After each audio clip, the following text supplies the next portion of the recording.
Robinson, danger. What you talking about? What you talking about? What you talking about? What you talking about, Will? We want your soul. It really is a time when all of us have got to start talking louder than ever. The rapid speed of, if you like, globalization. The world government, world army, world central bank, world currency, world microchip population. Don't be afraid. No, be afraid. Be very afraid. The important thing is to know where they want to take us. They have to destroy the dollar, destroy the pound, destroy the old order, while they've been building the new world order, this technological enslavement system. The FBI is taking on $1 billion project to gather fingerprints, palm patterns, even digital pictures of faces. Eventually, it could expand to include iris patterns, face shape patterns, scars, even information about how you walk and talk. It's called biometrics. We want your soul. You can't handle the truth. Time to Howl at the Wolves. It's Saturday night, November 1, 2025 or 2025. Stay at the Bilderberg Group as you like it. Keith Temple in studio. How are you? Awesome. Great night to be here. Adam Earth is out tonight. Scott Hare is out tonight. Still hoping to make his regular return. Hopefully the following time we do the show. I'll mention it again later on tonight. Brooks, let's make a note. Next Saturday night we shall be off. Producer Tony is out of town. So on the 8th we will not be doing a show, but if you go on YouTube, if you go to Earth Radio Network on YouTube, there are best of theirs, if you need to get your Earth fix next Saturday night. But then the following Saturday we shall return live. And of course, with us is another my co-host, Dr. Brooks Agnew. You can find him at brooksagnew.com. How are you, Brooks? Couldn't be better. Everything is going great. Well, it's going swimmingly. Brooks, just real quickly, it's a little bit of a tradition, I guess now. Keith, we're cooking here, and Keith tonight for the first time is having Italian fried rice. Oh. Well, and it's good, but the chicken, I'm going to tell you, it's the biggest chicken breast I think I've ever seen. I still have half of it, and it's a full size. And Chad does a wonderful job on the chicken, man. I mean, I can't. I sent you a pic. I got a little bit in my female side and took a picture of my dinner and sent it to you, Brooks. So. It's hard to get big chicken like that to stay moist all the way through the meal. He does an incredible job, and it's about the 4th or 5th time we've had chicken, and I don't know. He's awesome. Well, the pan sauteed chicken breast is you got to pound it out. You got to pound it out. Got to pound it out and it cooks evenly, and then let it rest. But season it, secret seasoning. But it's with what's it called? It's called proposal sauce, and that's Chef Mark Forgian, one of the Iron Chefs from Iron Chef America. Mm-hmm. It's his. He calls it proposal sauce. It's that's on the chicken. It's basically equal 3 cups of lime juice, freshly squeezed, and soy sauce, equal amounts, with brown butter and regular butter, and it's basically melted together. It's a silky, really cool silky sauce. Really good.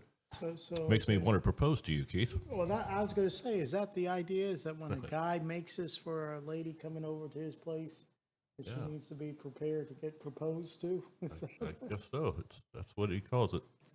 Proposal sauce. But so as long as you like it, that's cool. Brooks, I got a couple of things that I want to kind of start out with. I don't know if a lot of people saw this or not, but it has a happy ending, even though it's sad. I have a lot of law enforcement friends, and we've had a lot of law enforcement on the show, and we'll continue. Sheriff T.K. Waters has going to be coming on sometime when Adam finalizes that deal. But and this happens, unfortunately, all the time. We lose law enforcement officers. But some people may have heard of the San Bernardino sheriff's deputy who was shot and killed on a traffic stop this past week. And then, of course, a bunch of agencies kind of do what they do when one of their own is shot and killed. They went after the dude, right? And he fled on a Ninja high performance motorcycle. Oh yeah. And so he was obviously very good on his motorcycle because the helicopters following him, and he was able to take. He's at a high rate of speed, and he took his backpack off. He has no hands on the handlebar, and he pulled out a gun. So apparently, he was looking to shoot at the pursuing officers behind him. But there was in an unmarked interceptor, there was a narcotics detective that heard over the radio that this was going on, and he was like, "Oh, here they come up behind me." And as the dude was pulling his gun out on the motorcycle, as he's pulling his gun out, the detective decided, I think you're gonna rear end me. So he got in the way of the motorcycle and made sure the motorcycle rear-ended him. And dude who shot and killed the deputy took a little bit of a flight in the air with his motorcycle that landed on top of him. And I don't know if he survived. If he does survive, then he's gonna. I guess he's got street cred in prison for the rest of his life for killing a deputy. But I love that move by the narcotics detective. You can find the video. I don't know if you've seen it, Brooks. Yeah, I saw it. It was good. He got right in the way of that motorcycle. He really could not evade him because he was still doing about 100 miles an hour. And you're right. He just took a short flight, landed on the asphalt. That was it for him. That's a great takeout. Great takeout. I did want to. I was talking to the guys before the show, and this is just it was disturbing after what happened in Butler, Brooks. It was disturbing after what happened, obviously, in September, on September 10th with Charlie. These people, and listen, understand. I do want to clarify this. There's Democrats who have always listened to this show, and there's great Democrats, so this is not anti-Democrat talk type stuff.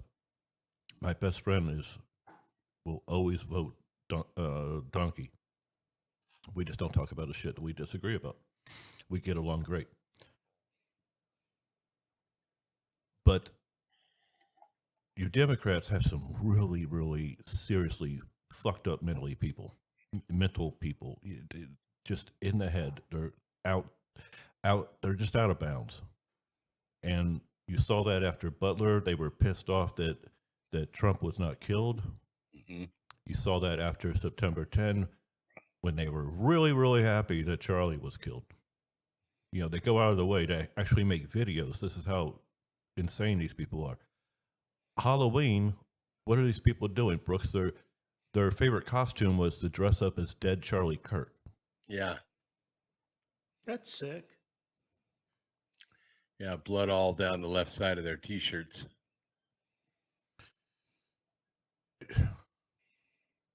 How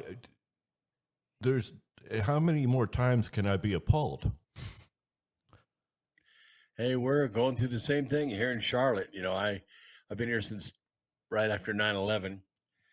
It's always been a peaceful city, always had a great nightlife. It was voted most masculine city in the country one year. We have pro football, we have semi-pro baseball, we have pro basketball, hockey. It is a fantastic city. In the last 7 years, it has become a war zone. You cannot go out after dark downtown Charlotte. The whole nightlife is completely gone. All the bars, if you don't move in a group going from the game to dinner or whatever, you're going to get mugged. And this week, Mayor Vi, who is a African American female who's literally run this city into the dirt, appointed a well-known activist, black female named Estella Patterson, who came from Raleigh, by the way, oversaw a huge increase in crime in Raleigh. Well, now she's in Charlotte, and she's the new police chief. Wow. So we've had Irina Zarutska stabbed to death on the blue line because she was a Ukrainian, I would say refugee. She was an immigrant, but a refugee working at a pizza parlor, taking the blue line home after dark, which she just didn't know. She didn't know white people don't ride the blue line after dark. And she died. I mean, she was stabbed to death right there on camera. Mayor Vi kept that tape secret for over 2 weeks so she could win her primary. We broke that story right here on America Free Radio, went completely viral within a couple days. And DeCarlos Brown, who's the guy that mercilessly and ruthlessly stabbed Irina Zarutska in cold blood, is basically not going to face justice till next April, and then we'll see what happens.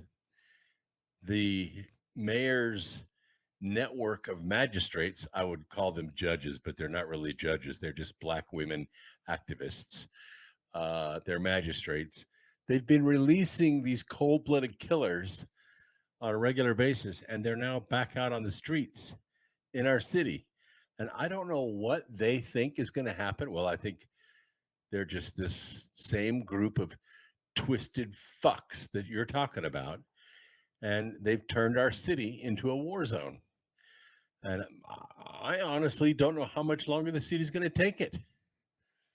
Yeah. How many times was he arrested? 14? Something like that? He was arrested 14. Then there was a woman that stabbed 2 people and left them for dead. She's out on like $2,500 bail. And there's another woman that's been arrested like 18 times. She's out on bail. And it's just insane. To see it is just, I mean, you know what's going to happen. These people are going to reoffend. And eventually they're going to offend the wrong person. And that person's going to put them at room temperature. And that's going to start the whole thing. Yes. Yeah, well, just like in New York where the subway, the guy did, and, you know, restrained the guy, the guy died because he had medical issues. And then he was arrested, and, you know, it was a big issue there. But Brooks, I think it was 2 weeks ago, you had a really good comment about the 4 phases of society there. And you said we're at the tail end of the justice part. That's and correct. And what you're alluding to is that the general public is only going to accept this injustice for a limited period of time before they're going to take control of society again. Yeah. And if Estella has her way, we're going to lose about 30% of our police officers in Charlotte, and they're going to be replaced by women. And I will be honest with you, I like law enforcement. I've had relationships with them pretty much my whole life. The only way a woman makes an arrest is if the person being arrested wants to be arrested. If they don't want to be arrested, there's not a damn thing that woman can do about it.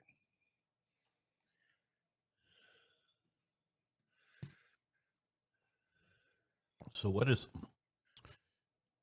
you're saying this is the mayor of Charlotte? Yeah, Mayor Vi, yeah. Mayor Vi. She wants to replace law enforcement with what? She wants to hire more female officers?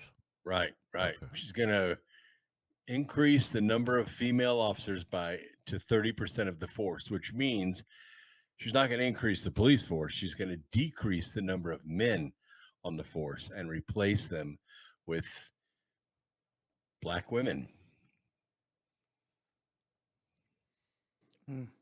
Sounds like my hometown in New Orleans, and I think New Orleans. sounds, and my mom kind of indicates that, obviously the mayor has been indicted. I mean, she was corrupt, And the governor. and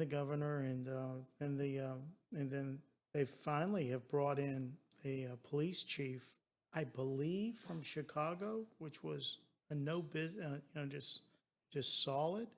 And I think the crime rate is in the last 6 months, maybe a year, has really significantly dropped back down. And so it's a terrible cycle, and it takes way too long. And I don't get it. I see it in my profession, and I've coined the phrase, misguided compassion, and I'll give some people some benefit of the doubt that they say, well, hey, there's circumstances, environment, and, this, but there also needs to be law and order, and obviously there's certain areas, and maybe a lot of areas, that there is not law and order. And you need that security to have a thriving society. That's right. I will say this. I know some pretty badass female law enforcement officers, but I understand where Bruce is coming from, because I see a lot of instances where it's just. I think Mirabai will be. That sounds total DEI shit. Oh yeah. And are they going to? I mean, I've talked about it on the show. I mean, like I said, I know a good number of badass law enforcement officers who are female, but those are, there's a certain breed of badass female officers, and then there's examples that I've talked about on this show. Shout out to Cody, who other people would know as Donut Operator, but he had this video of two female officers responding to this house. It's a barricaded situation with the dude, and the dude inside the house, I guess, spooked them, and they lit that entire house up. They mag dumped the entire kitchen from the porch. They killed every appliance. But they did not hit the shooter. Wow. I mean, it was like a cartoon. It was ridiculous. And then I've talked about the video where the female officer is following her sergeant. They're clearing a house. The sergeant looks to his left down the hallway, and he says clear, and continues walking. And then she looks at the hallway and kills herself, meaning she saw herself in the mirror. Down the hallway, there's a mirror. She saw herself. The sergeant understood it was a mirror, and that was him. She saw herself and mag dumped the mirror. I mean, there are situations. Not enough training. Yeah. I mean, your sergeant just said it was clear. But I don't know. But to purposely replace the hands, to replace your law enforcement agency with only women on purpose, it doesn't. Makes no sense. It's you're supposed to hire the best. That's what you're supposed to do. If the best is Maggie over Jimmy, then hire Maggie.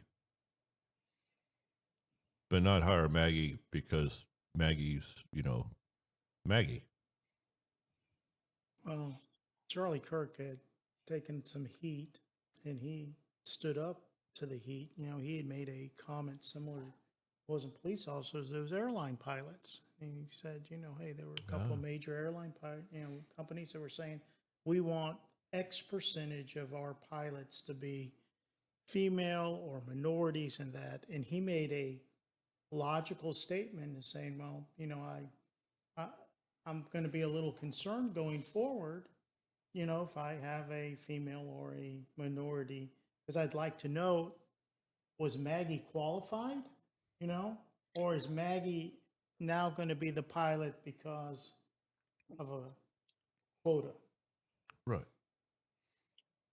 And, you know, of course, people took that as being racist and, you know, Misogynist. xenophobic. Yeah, exactly. Like the all-female flight crew that crashed the plane Oh shit. Yeah. Yeah. on a routine landing. How about those people? Yeah, and you're right. And it makes us second guess everything. We get ready to get on the plane and we see a minority pilot or we see a female pilot. And now we're questioning, like, okay, do you have 5,000 hours or 500 hours, but you checked the right box? Or 1 hour. Well, yeah. And, you know, if you know anything about the major airlines, you start with the small iron, right? The 19-seaters, the 36-seaters, and then you work your way up. So if you're flying a 50-seater commuter jet, that's a beginning pilot. The guy has, you know, the least number of hours of anybody flying. And true, they're easier to fly, but that's where you gain your experience until you can fly what's called the big iron. Maybe Madden had it right. I mean, No. he didn't He didn't fly. He took his bus no matter where he went. He went coast to coast in a bus. He said, I ain't getting in a plane. You know, I've flown a lot, but there was a period of time I didn't fly for a long time because of the aftermath of the inside job at 9/11, all the bullshit at the airports. So that was a while, but private's the way to go, man. Yeah, it is. You walk into that private airport, you get out, your luggage is taken in one door, you walk in one set of doors, you walk out straight out the other set of doors to the tarmac, and your luggage is loaded and you go. It's I'm not being bougie, I'm just saying, and I'm not talking about, you know, private jets with, you know, waitresses and shit. But when we do fly, we take that little tiny, it's a tiny little jet, but that 3-hour drive becomes a 19-minute flight. Yeah, exactly. And there's no wait, you're just in and out. And it's people pulling their money together, you know, for a trip. It's not like we sit there and fly private all the time, but that's the way to go if you can. Brooks, you have some expertise in this With a area. vodka and soda in your hand. You have some expertise in this area. We're talking about the pilots. What about the maintenance crews? I mean, my son used to work for Boston Whaler, you know, and he's saying, you know, getting quality individuals to be able to go and do those types of work. I mean, do you have any thoughts, comments about the maintenance aspect of these aircraft? Well, it's huge. You know, the FAA has not only procedures for the labor that's done, A checks through D checks, which D checks are very involved, but also the parts. Parts can only be on the shelf for so long, and then they age out and are thrown away.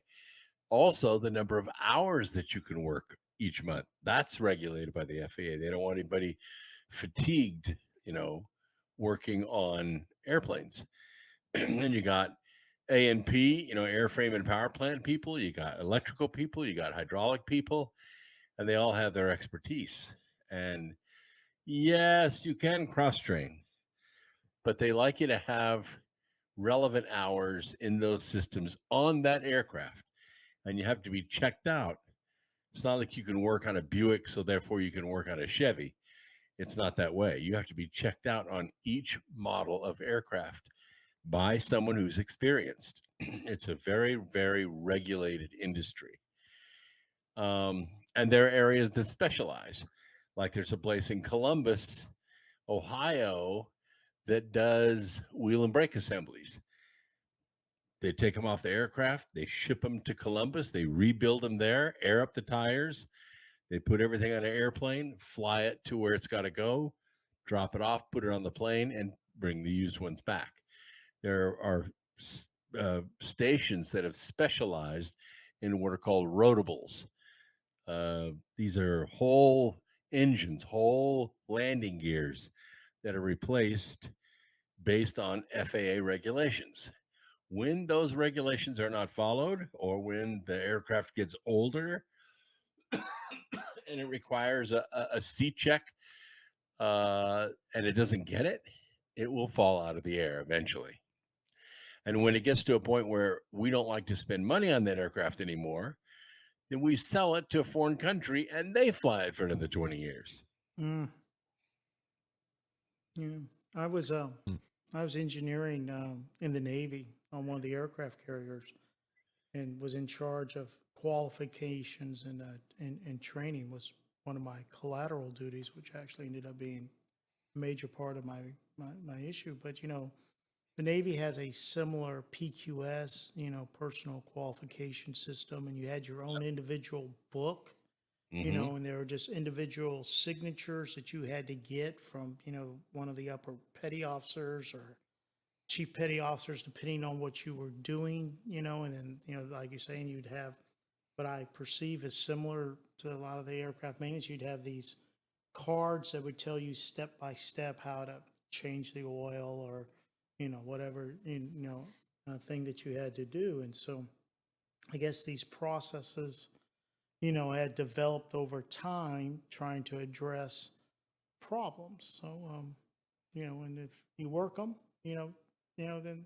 then things are okay. It's when you don't work them, then all of a sudden you get wrenches left in places they shouldn't be on an aircraft. Yep. What are you doing with that Allen wrench there, Jimmy? Well, you got to inventory them all going out and inventory them all coming back in, and like you say, if you leave an Allen wrench someplace and, it's a lot easier to check off that, oh yeah, I got everything back. That Allen wrench is sitting someplace that ends up being in an engine someplace.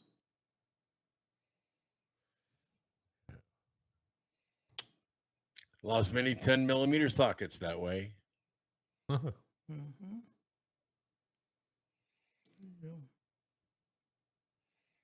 Brooks, what's on your mind tonight? Big time. Well, the number one thing that I can see out there in the news right now, of course, is now that it is November and Monday, shopping centers everywhere are going to realize that patrons that they normally would come in with SNAP cards don't have SNAP cards. So they're still going to get the shopper. And the shopper is going to try to wheel out with groceries because they feel entitled to those groceries. And they feel that the store is insured, everything down to the last bag of macaroni. So they should just stay out of the way, mind their own business, and let them get their food. Of course, that's the argument that they're making. That's a false flag, because those are not the people that are making all these videos. They're not the people that are the major problem. The people that are making the major problem, the people that are making the videos, are the people who are selling their SNAP cards for cash. That's how they get the nails and the hair and the cell phones and the dope. They sell their SNAP cards for money so they can buy those things. if they can't get those things, if they can't recharge, pay their cell phone bill, if they can't get their nails, can't get their weave, can't get their dope, they get very, very violent. Didn't even think of that, but you're right. I mean, and just in general, I And know and people then who the have news SNAP cards media that do that. is completely disingenuous about it because sort of like how they coin things like deadly coronavirus pandemic. Remember the little ticker down at the bottom, the Yeah. lower third? Their lower third on this issue is 42 million Americans are not going to eat in November. That's a lie. That's just not true. It's only about 18 million Americans. The rest of them, 25 million of them, are illegals. They're all illegals. They're not citizens. They're here getting SNAP cards and they're not making videos. Yeah. It's a whole subculture of money laundering for votes. This is the big corruption. So it comes down to John Thune. John Thune is the majority leader in the Senate. He has the power to change change the Senate rules.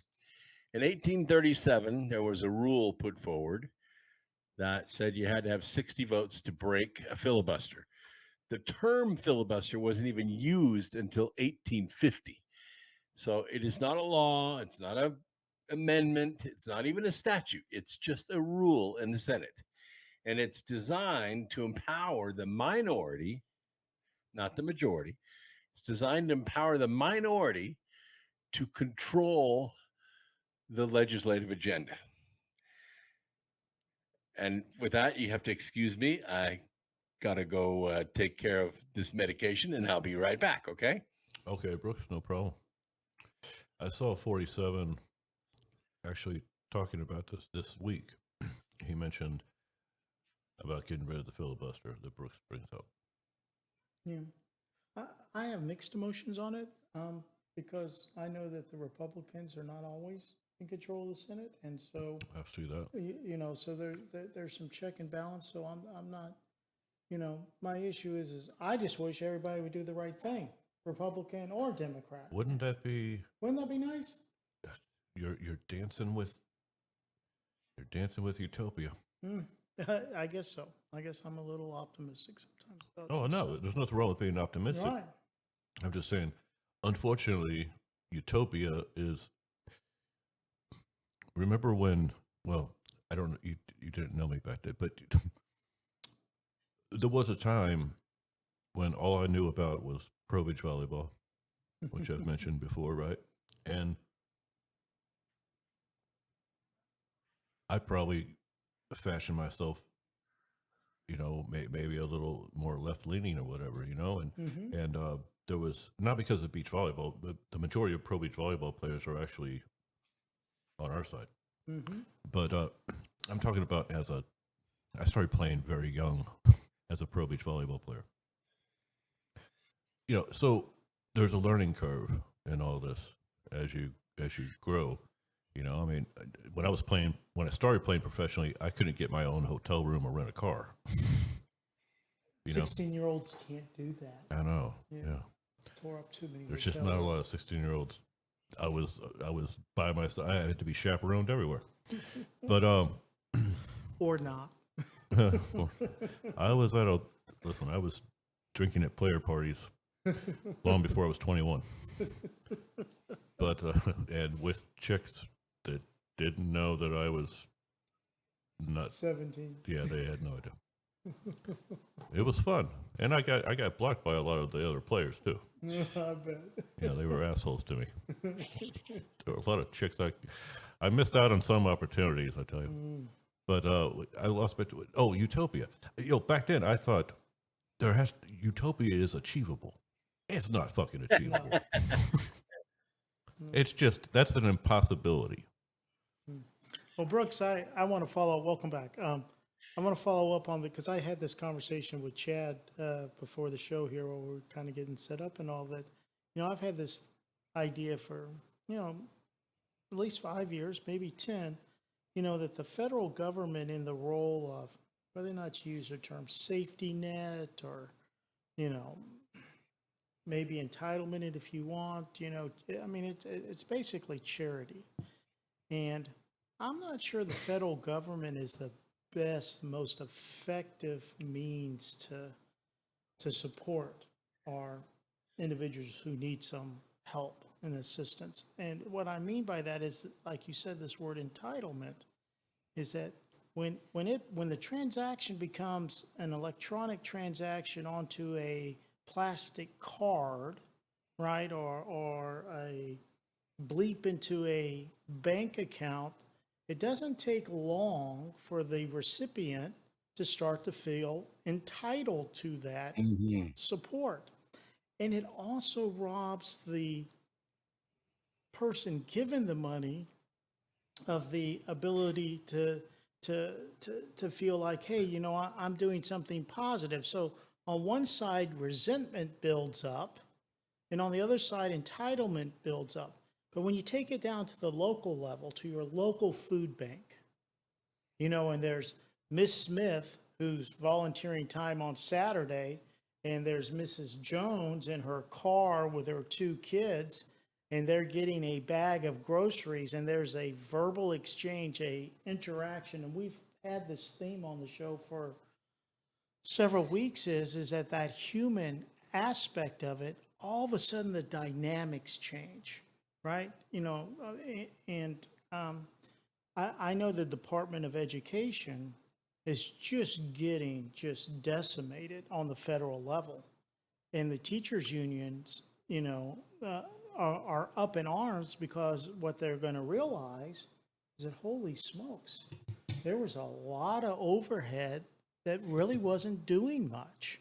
And we can survive and do just as well with the states handling the education. So it might be a silver lining, this shutdown, as we start to realize, what, we've gone too far, and it's time for us to wield some of this in and take it out of the federal government and bring it back to the local communities.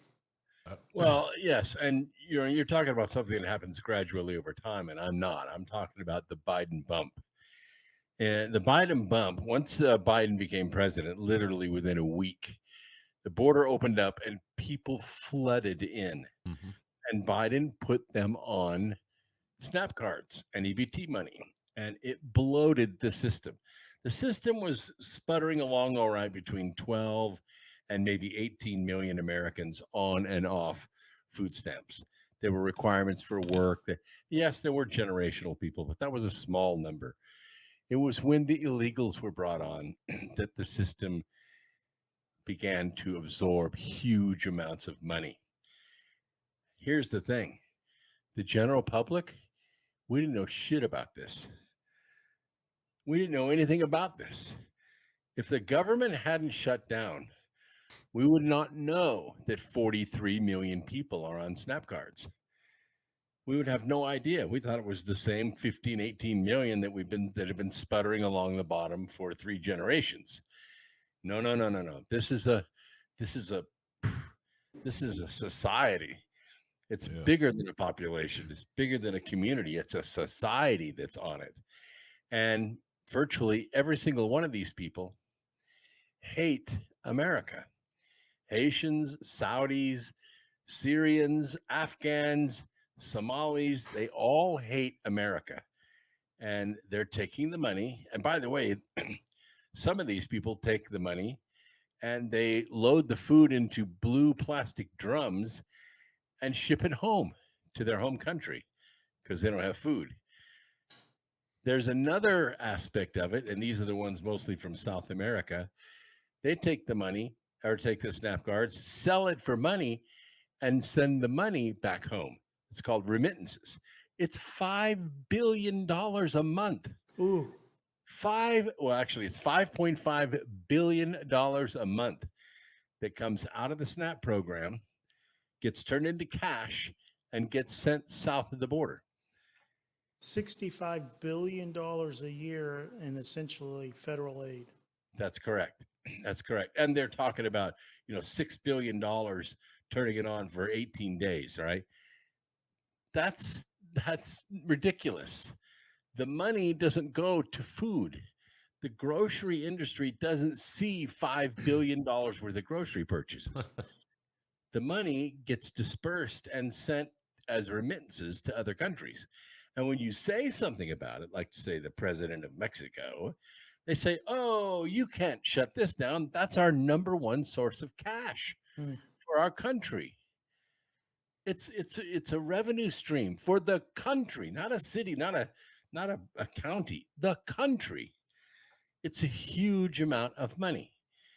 And we would never have known about it if it wasn't for the government shutting down. So I'm for a system that's revamped. Turn Doge loose on the SNAP program and let's rewrite it. And let's take care of hungry Americans, but let's take every damn illegal off the program. Exactly. Well, you know what? Go ahead. I'm sorry. I was going to say, JD was talking at Turning Point this past week, and there was this woman who stood up and she thought she was going to take JD Vance to task about the whole what we're talking about right now with the EBT cards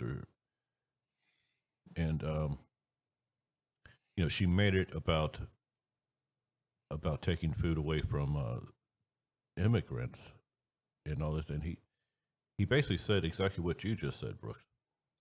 He was like, "No, I'm as vice president. It's my job. It's my job to take care of Americans who are here legally, not to feed people who come in illegally." He worded it very, very well. I thought she expected him to back down, but this guy, I told you, Brooks. After I think after the election, or maybe before. I think it's from the great one to 47, but 47 made a great pick in JD Vance. He sure did. Yeah, and that's what we liked about Charlie is he didn't back down from any question. Like if they asked him about, secondary education being a scam, he would say, "Yeah, it's a scam." Or if they asked him about abortion, or if they asked him about, welfare, he would give you the straight answer. They didn't like to hear it. They thought it was racist. They thought it was, It wasn't politically correct. Yeah, it wasn't politically correct, but it was the right answer. JD Vance is the same way. He gives the right answer and he doesn't back down. There's a backdrop to this whole thing too, starting today, right? The SNAP issue is like many of the other programs in the big, beautiful bill. It's on a 90-day ticking clock, right? And the idea is that you get 3 months of food stamp assistance every 2 or 3 years, absent you doing 20 hours of community service, work, school, something like that. And so, okay, so they're going to get you through November, Thanksgiving, Christmas, New Year's, but that 90 days is starting today. That clock started. And come the 1st of February, right, if you have not documented illegal or legal your 20 hours a week, your SNAP benefits are going to go away. I think that makes sense.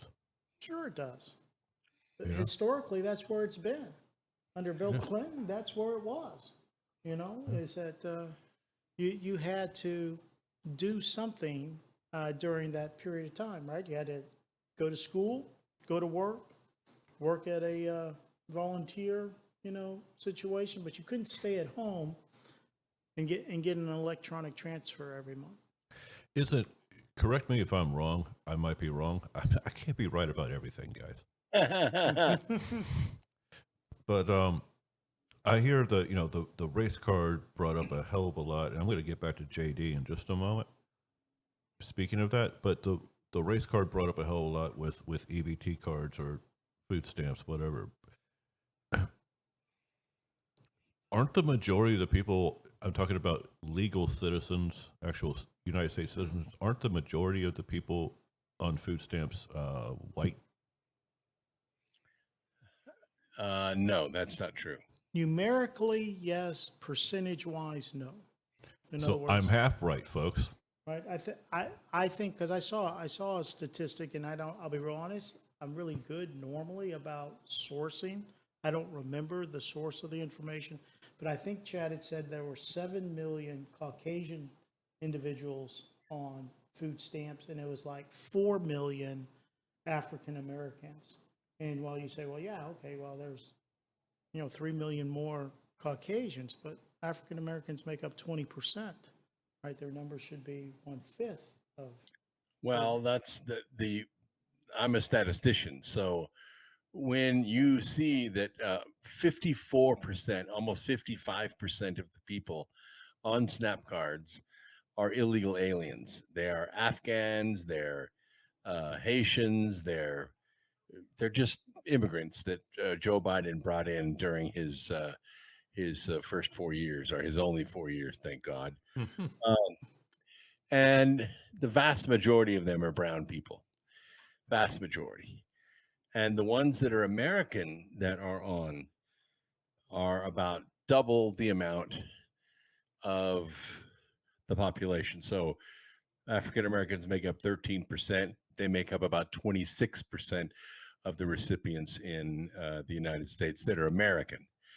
So Right. by the time you work all that out, the vast majority of the people are people of color, which goes along right with the federal government's telling you. The federal government's telling you, according to critical racist theory, if you have a skin color other than white, you are automatically at a disadvantage, and you just simply cannot win in the American society.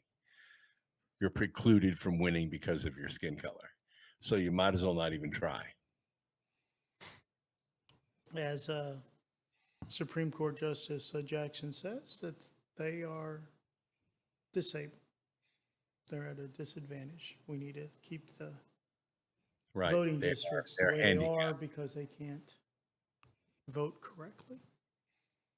Well, I mean that's a culture that's created on purpose, in my opinion, to keep people in that mindset. Yeah.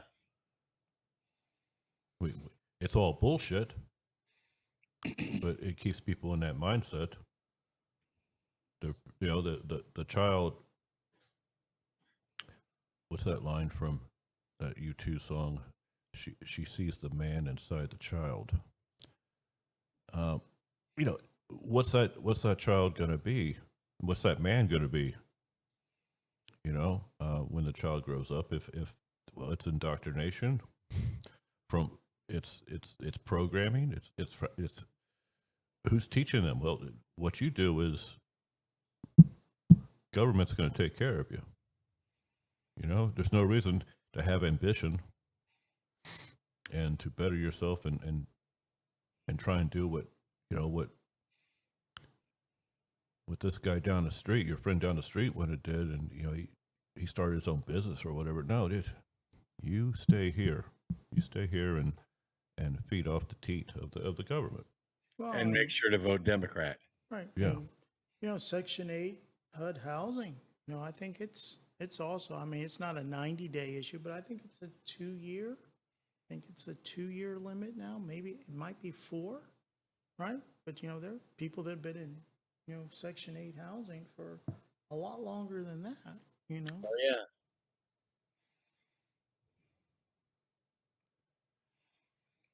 I know a lot of landlords who are Section 8 landlords. Almost to a person, they hate it. Yes, they get their money every month and they have very little vacancy, but they have so many repairs on their properties. It's just not worth it. Well, and I think that gets back to at least the concept of what I was saying about charity.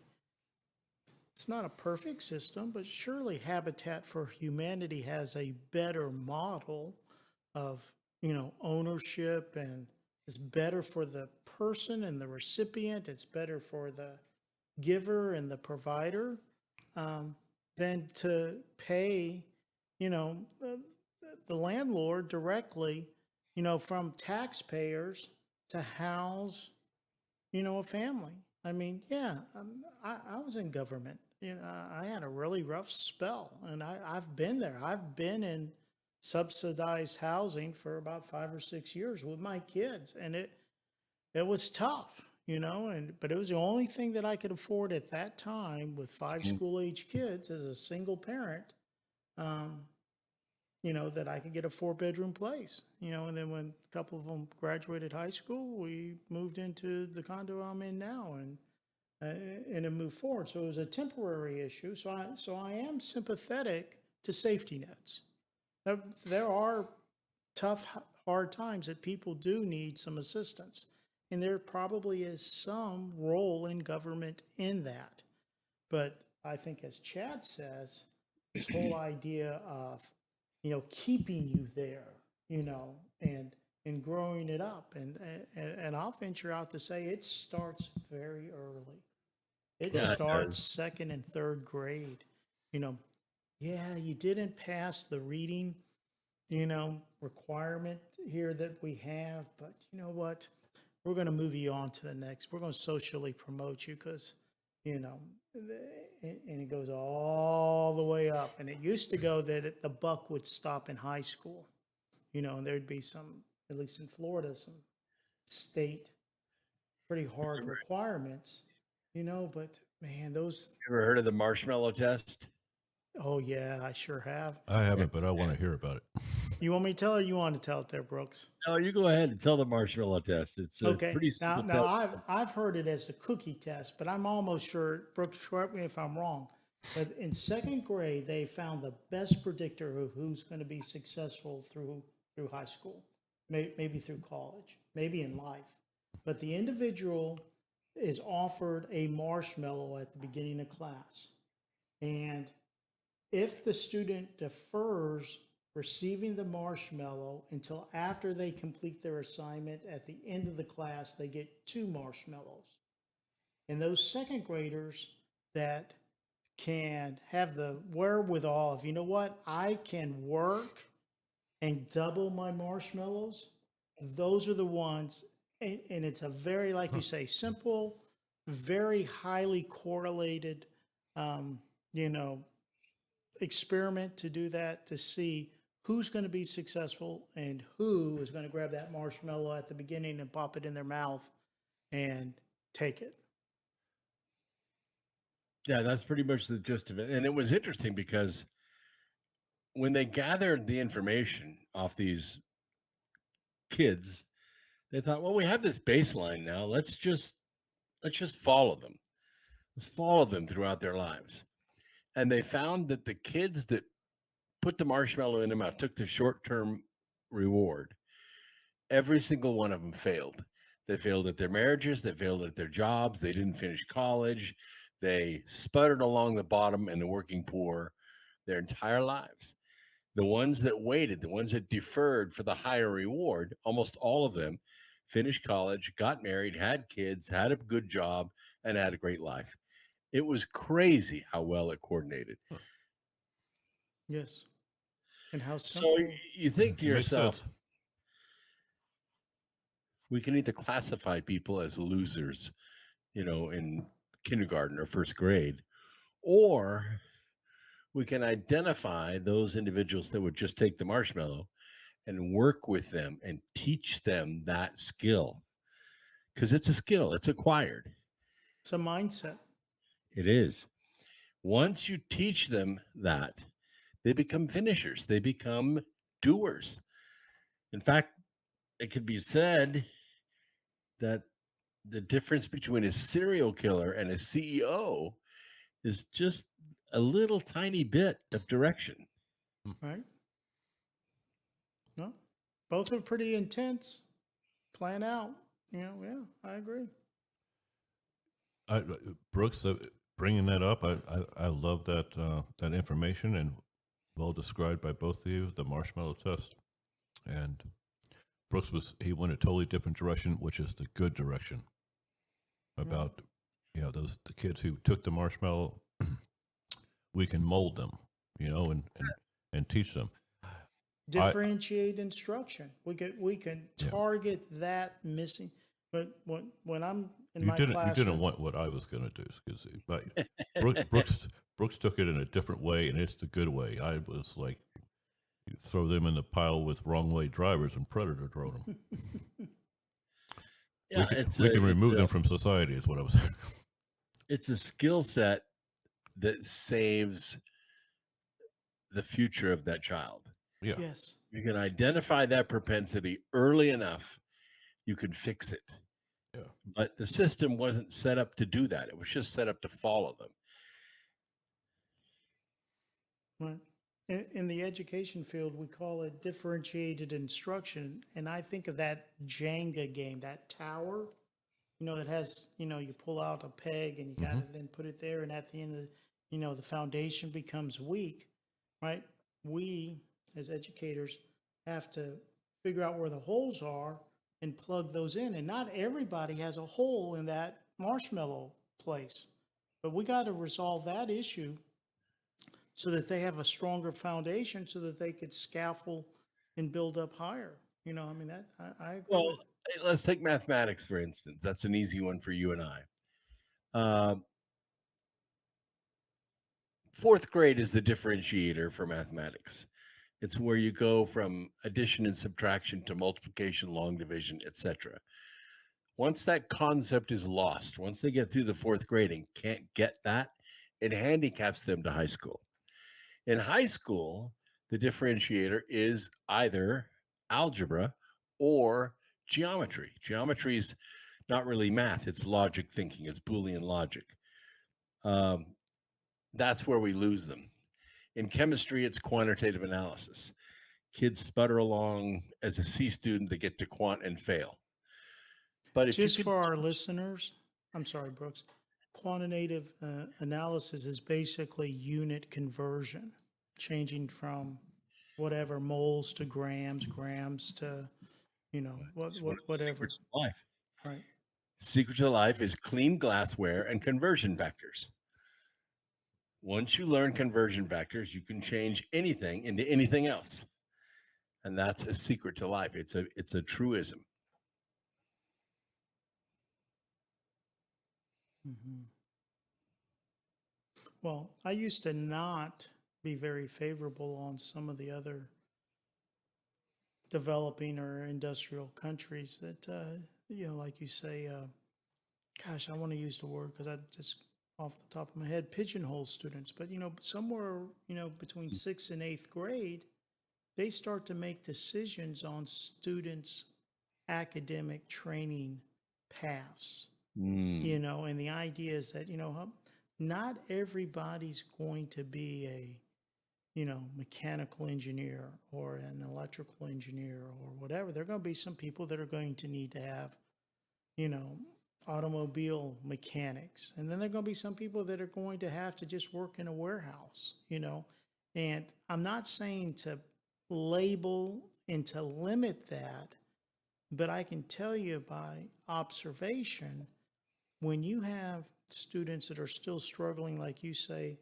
Brooks, on somewhere between 4th grade and 8th grade math concepts, and then requiring them to be in an algebra class, right, with variables and solving those issues, the idea is they become very frustrated.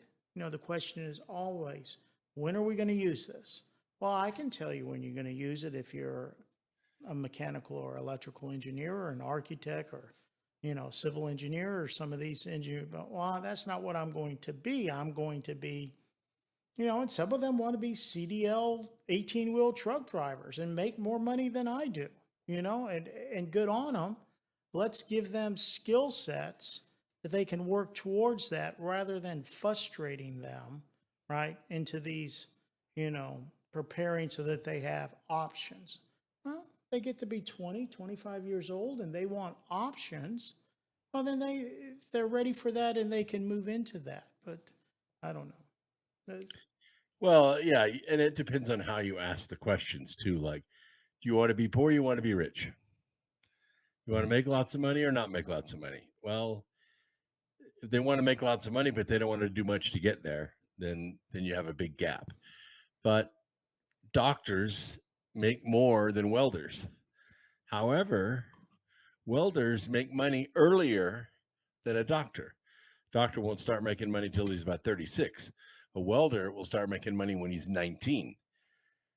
You could come out of the trades and spend $20,000, $25,000 on a top-notch trade school, come out as a good apprentice, 2 or 3 years later become a journeyman, and you could be making $125,000 a year, young, like 22, 23 years old. Well-managed money, today's money, is way better than tomorrow's money. Way better. So it just depends on your life satisfaction. Well, and I think we have to just honestly say that not everybody's going to be an MD medical doctor. Right.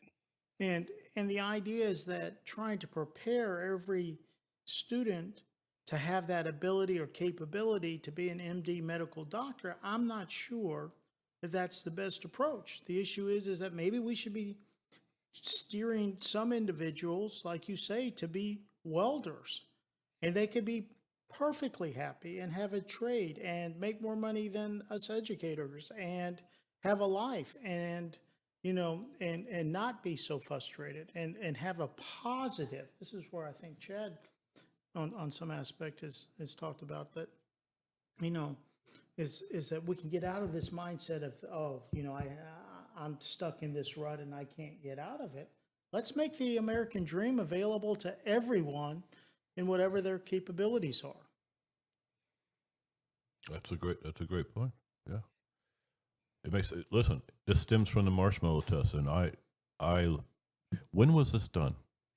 Oh, I don't know. It was done in the 50s, I think. And Really? then they followed these kids Oh. because they had the grant money. So they just followed them and said, you know, which ones go to jail, which ones graduate college, how many times they've been married. And they just collected the data on them. And it was a great parapsychological publication. Wow. Yeah, I'm just so intrigued by that. Those poor bastards that they couldn't save, you know. It's like now they know, but you know, they were the guinea pigs, and we know now how we can save you, but we couldn't save you, you know, type thing. The marshmallow test. That is, I like that. And it makes sense. It makes sense. Who's got ambition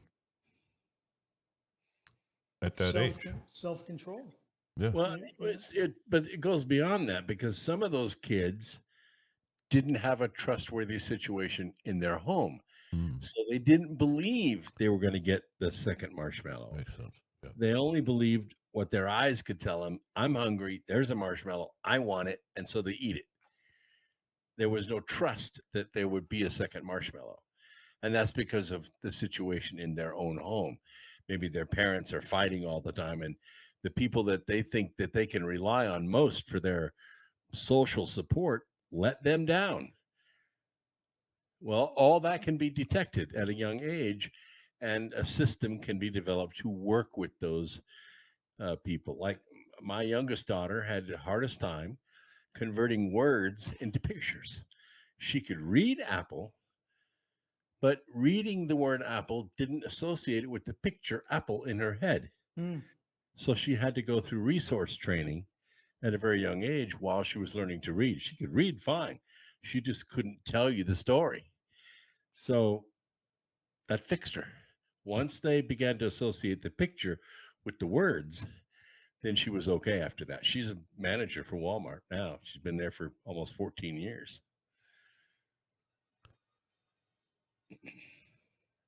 Yeah, so that makes perfect sense. Home life, well, it goes back to how you're brought up, and if you're going to be in that generational give me from the government, you know, it's how you're brought up or what's going on in Well, it also depends on what government wants out of you. If government just wants your vote, they know how to get it. Yeah. But it's this whole manipulation that's going on. I mean, from the TV, whether your parents are awake or not. I mean, there's a lot of shit going on in developing you as a child growing up. You know, there's so many factors. All this, the race shit.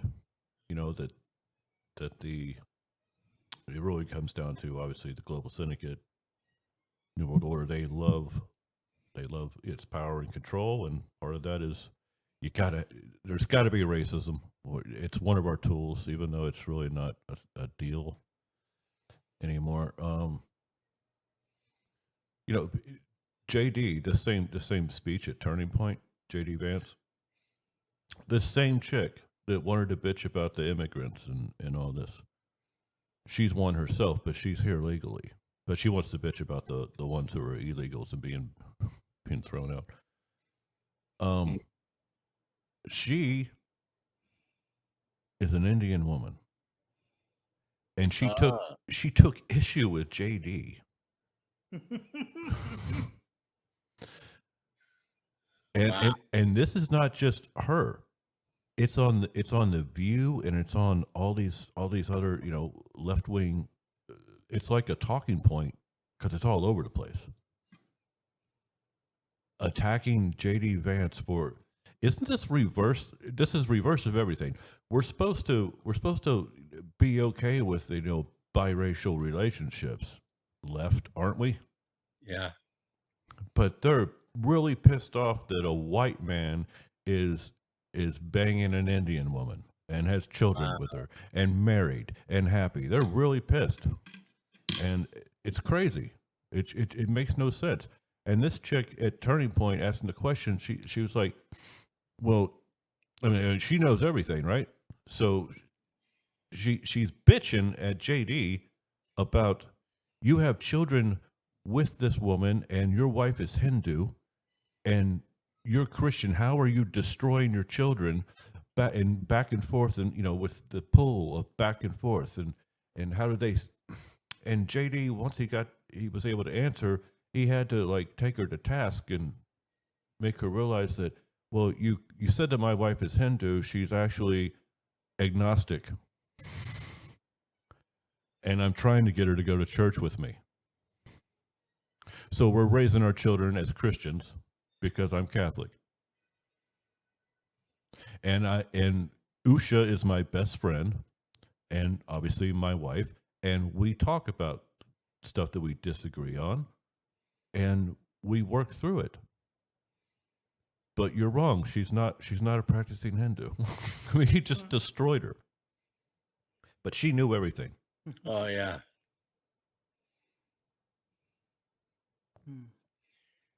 I mean, it's a great answer, but the overall, you can go watch clips and clips and clips this past week of these people on MSM bitching about JD Vance being married to an Indian woman, and it's the Twilight Zone with these people. You know, they wear dead Charlie Kirk Halloween outfits. They bitch about a biracial relationship when that was supposed to be okay.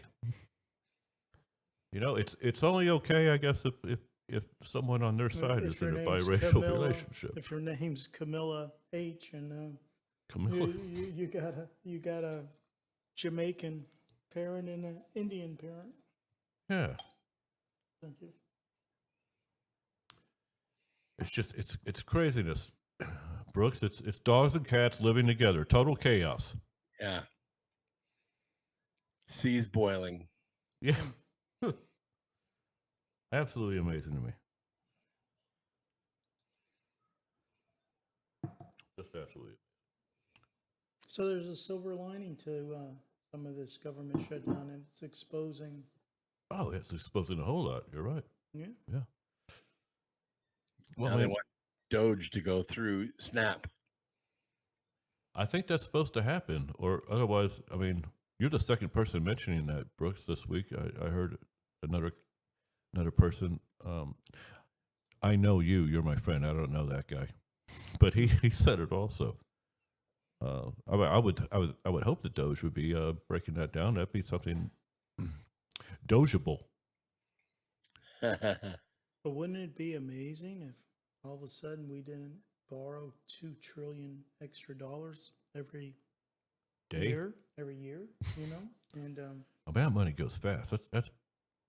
That's some fast money. That EBT stuff. I call it EBT because here in Florida there are EBT cards. all right. Is the national thing SNAP? It's just Well, that's the supplemental nutrition something program. but that's the same as having an EBT card, right? No, EBT is just cash. You can use it for rent. You can use it for Really? gas. Yeah.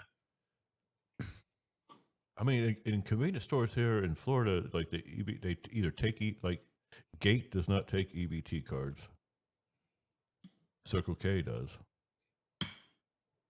So I mean, you can't buy donuts with your EBT cards. Well, and I think there have been some rules that are being as to what you're allowed to buy with the EBT and SNAP issues. I know that.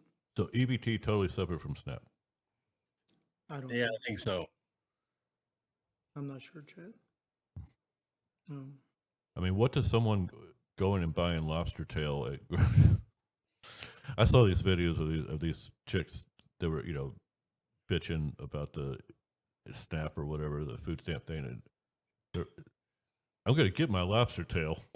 Like, you're buying lobster tail on my dime? Yeah, that's what the problem is. It's like that's the problem. That's the You're problem. really taking money. You're living off of my dough. That's what you're doing. At the end of the day, kind of, if you want to believe the income tax. I'm trying to be on the straight and narrow here. But lobster tail, really? Would you like to get some burrata with that? Or you go on the other end. You get candy, potato chips, and soda. And I think that's a big contributor to some obesity. Yeah. Which leads to other disease, and then we have to pay for the health care. Yeah, it's a process of it's a road that a lot of people travel down, and actually, Brooks, if you think about it, if we makes a lot of money for the pharmaceutical industry mafia, the medical mafia. Oh yeah. All right. Oh, I think the system is in place the way the system wants it, and I think Trump and his administration Or dismantling. are dismantling. I mean, I can't make it any simpler than that. Mm-hmm. Yeah, dismantling, and if you look at all this bullshit attacks on JD because his wife is Indian. Holy shit! What is your problem? Yeah. These One more trip to the radiator service. I'll be right back. okay.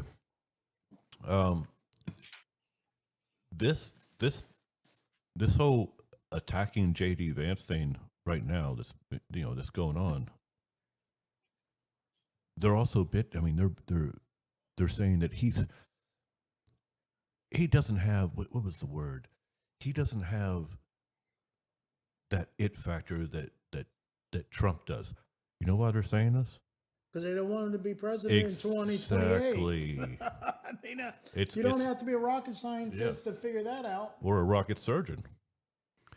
It's that's what they're doing. So they're already showing their card that they're scared shitless about President J.D. Vance. They're scared shitless. So they're already trying to in their warped way. They're I think it's part lashing out and part trying to any audience that they have to try and convince them that somehow JD sucks. Right. It's just not going to work. Right. But JD is like every other vice president dud, right? And that's what they're trying to label and do Right. that. And the issue is JD Vance is ain't not like every other vice president dud. He's training and learning and establishing And I'm hoping that there's a smooth transition, because I don't think it's only, I think Trump is very good. I think he has vision and divine providence, you know, and there are lots of things behind that. He's here for But- he's here for a purpose. Right, but I think Vance is being groomed to take on that mantle, you know? Sure. 100%. I mean, that's why I brought it up, Brooks. I was just explaining that there's this pre-attack thing going on in the MSM now, with even saying, obviously with JD and his wife, but also he doesn't have the pizzazz is what one person used that Trump has. They're already showing their hand that they're scared shitless about JD, because they understand that he's literally Trump's protege, and it's not And just is going to inherit Trump's administration, and, which is a strength. and understands. Remember, let's go back to Butler. When this is a quote from JD Vance, when I heard that they shot him. You have to understand, JD is in the know like 47's in the know. Mm-hmm. So we're dealing with the first vice president of the United States, because the rest have been vice puppets for a long, long time. And one vice puppet, had something to do with becoming puppet of the United States in November 22 of 1963. But anyway, we have the first consequential vice president of the United States in my lifetime. He's this guy. Usually, what the fuck was Kamala doing? Well, what was Biden doing either as vice president or president? What was Al Gore doing? What was Al Gore doing, right? I mean, He was come getting on. ready to make a bullshit documentary and become a billionaire. That's what he was getting. JD Vance is fucking out there every day, and being effective every day as vice president. It's absolutely beautiful as a real vice president. I mean, you have not seen this. No one has seen a vice president be of any circumstance whatsoever. But this dude is. Well, that's true. John Nance Garner once said he was FDR's first vice president. He said the vice presidency isn't worth a bucket of warm piss. Wow. But that was in the day when one party could win the presidency and the other party could win the vice presidency. After that, it was a ticket. But before that, it was just FDR. Yeah. But this is a beautiful thing, Brooks. I was telling Keith also. I mean, overall, or Keith was telling me, we were telling each other. How about that? There you go. Yeah. I'm the one telling you the way it is, Keith. Mm-hmm. Anyway, that's my favorite line from Get Shorty. I'm the one telling you the way it is. I saw Get Shorty. Oh, by the way, Brooks, I saw Get Shorty in Raleigh-Durham, North Carolina. Ah. With a gorgeous, gorgeous chick. We should have been married, but she lived in Rocky, one of the great beach volleyball pro beach volleyball legends here in Jacksonville. His wife, Gerania, moved here from North Carolina. They got married here in Jacksonville and stuff. And her little sister Billy, Rocky was like, Chad, you gotta meet Billy.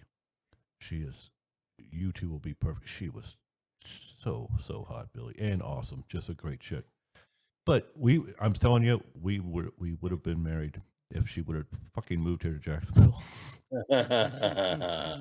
but she stayed in North Carolina and she was going to school. But I flew up there to hang out with her for a number of days.